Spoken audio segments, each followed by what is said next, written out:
Tudo começou com a denúncia de um dirigente de um time de Goiás que disputa a Série B do Campeonato Brasileiro. O Ministério Público de Goiás está de olho agora em jogos da Série A.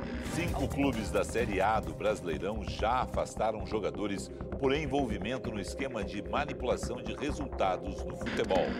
Você ouviu muito sobre esse assunto nos últimos meses aqui no Brasil, mas bem antes da operação Penalidade Máxima, o boom das casas de apostas por aqui já estava chamando muita atenção. Ocupando todos os espaços publicitários, sendo apoiado por grandes emissoras e personalidades, a gente se acostumou com a prática da aposta esportiva e para uma galera isso hoje faz parte da hora de consumir o futebol. Mas há alguns anos, o tratamento da mídia e da própria sociedade brasileira com o jogo era bem diferente, só que algumas decisões recentes mudaram essa história. Esse é o Documento Peleja e eu vou te contar o que está acontecendo.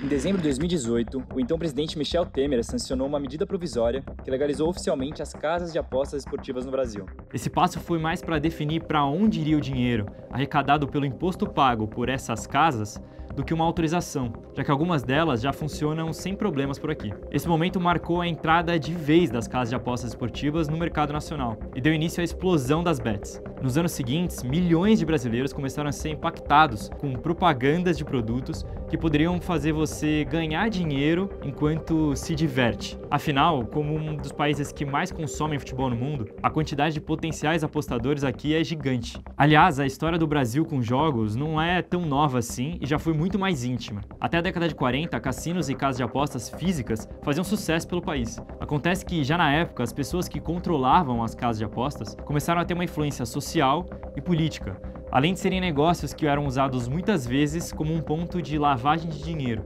Desde que ficaram completamente proibidas em 1946, os jogos de azar continuaram existindo, mas de uma forma mais velada desde então. Uma modalidade que nunca acabou e funciona normalmente, apesar de proibida, é o jogo do bicho. Inventado em um período de recessão econômica, o jogo do bicho teve presente principalmente nos centros urbanos e criou impérios de bicheiros famosos. Um dos maiores e mais conhecidos era comandado por Castor de Andrade e se envolveu diretamente com o futebol carioca até a década de 90. Uma história que foi contada com detalhes no documentário lançado em 2021 na Globoplay. De bicho quem entende sou eu. E o meu bicho sempre foi muito melhor do que qualquer outro bicho. De forma que, no negócio de bicho, eu já estou ganhando o Flamengo.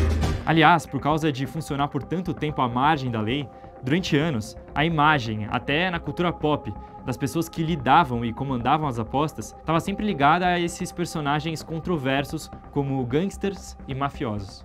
Só que a era moderna das apostas esportivas acontece dentro da lei e está sendo impulsionada por fatores em comum com outras épocas que esse tipo de setor cresceu. Uma pesquisa, pessoal, mostrou que o desemprego e o custo de vida são as principais preocupações da geração Z e dos millennials aqui no Brasil. Com a crise econômica que o Brasil enfrenta pelo menos desde 2014, segundo o IBGE, quase 40 milhões de brasileiros trabalham informalmente, o que impulsiona muitas dessas pessoas a correrem atrás de outras fontes de renda. E apesar de saber da possibilidade, ninguém aposta achando que vai perder.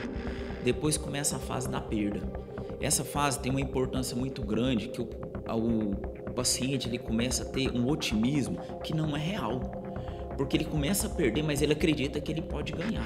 É nesse cenário que rolou a autorização do Temer lá em 2019. Na época era só uma medida provisória que deixava muitas brechas para que casas de apostas funcionassem sem pagar impostos, respeitar as leis brasileiras ou até ceder informações necessárias sobre esquemas de lavagem de dinheiro, por exemplo. Até por causa disso que a Operação Penalidade Máxima, considerada um dos maiores escândalos da história do futebol brasileiro, ajudou a impulsionar muitos questionamentos sobre o funcionamento desse setor, já que justamente por conta dessas brechas, a quadrilha que organizava o sistema de subornar jogadores se sentia mais segura para movimentar esse dinheiro sem gerar tantas suspeitas. A falta de regulamentação, somado ao momento econômico do país, talvez seja o que mais ajuda a explicar porque você não consegue consumir futebol no Brasil hoje sem ter contato com uma empresa que faz esse serviço. Mas para além desse motivo, existe a justificativa que faz grande parte dessas operações serem fortemente regulamentadas em outros países. Em 2022, o governo inglês anunciou que pretende vetar casas de apostas de patrocinarem clubes da Premier League na camiseta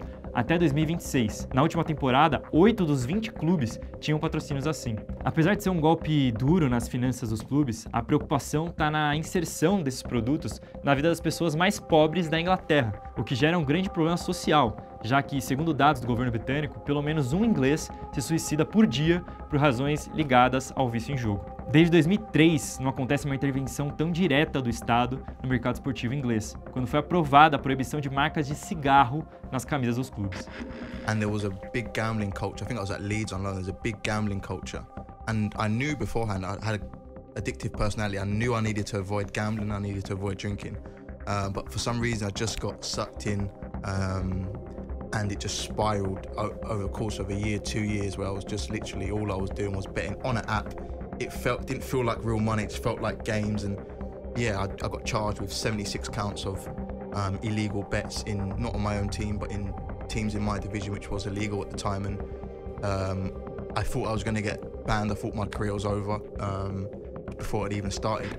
O mercado de apostas esportivas chegou para ficar no Brasil, e as discussões sobre a regulamentação dele não poderiam ser mais atuais. É muita grana envolvida e milhões de informações que estão online, ainda com brechas que a gente precisa entender como preencher. Muitas casas de apostas também estão pressionando para que essa regulamentação aconteça logo, já que não são todas que operam com sedes fora do Brasil e querem reforçar esse mercado, que agora é legal e deve fazer parte cada vez mais da vida do torcedor brasileiro nos próximos anos.